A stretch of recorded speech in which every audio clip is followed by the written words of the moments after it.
One man is using his love of surfing to touch the hearts of thousands as he honors not just his fallen father, but others who love to surf and those who dreamt of doing it but never got the chance. Jackie Ibanez has more on Dan Fisher and the One Last Wave project.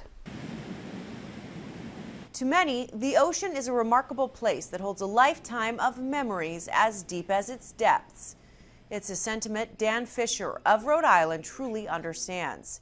Both he and his father shared a love of the sea and never shied away from an adventure.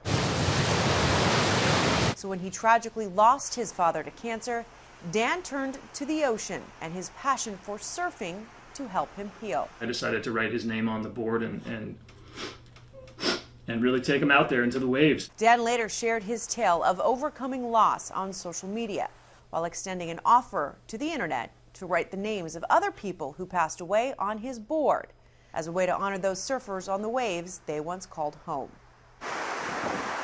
And so the One Last Wave project was born. It's become something of great significance to me and to so many families around the world, just the opportunity, especially during this time of COVID, to be able to honor our loved ones when we weren't able to do so. It's only existed for a few months, but Dan has already covered 3 surfboards and thousands of names from people around the globe. The project is now evolving to even include people who haven't physically been surfing. We've had people who are in hospice care and had a dream that was always to go to the ocean, were unable to do so.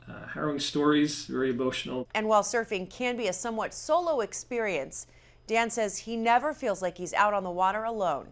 If you'd like to submit a loved one's name to Dan, visit OneLastWaveProject.com to learn how. Some welcome news for people who plan to fly this summer. A drop in prices for domestic flights. But Bailey Miller in Phoenix says travelers there have yet to see that price drop.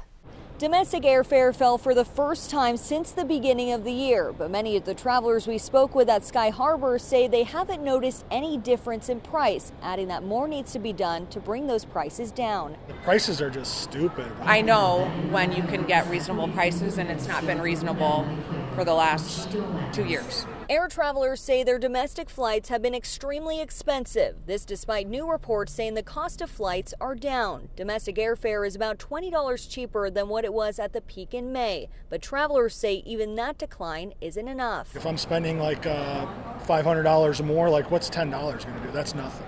You know what I mean? For the last several months, prices have been higher than usual for travel. So why is it getting cheaper now? The app Hopper says it has to do with demand. Most people vacation in spring and early summer, and experts are adding that this is good news for consumers because they expect those prices to continue to drop all the way into September and October. Anything counts, because the more money you can save, the better, Now, international travel is a totally different story. Experts say prices are up 20% from last summer. They add that the best times to travel are in September and October. A new study suggests an eye test can foresee heart attacks years before they occur. Researchers from a university in Scotland say a simple eye test can help predict heart attacks more than 5 years before they happen. The analysts created a personalized forecast model from volunteers who had a heart attack.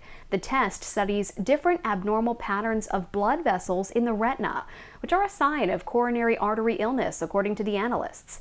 They say their tests can spot other life-threatening diseases like a stroke and high blood sugar.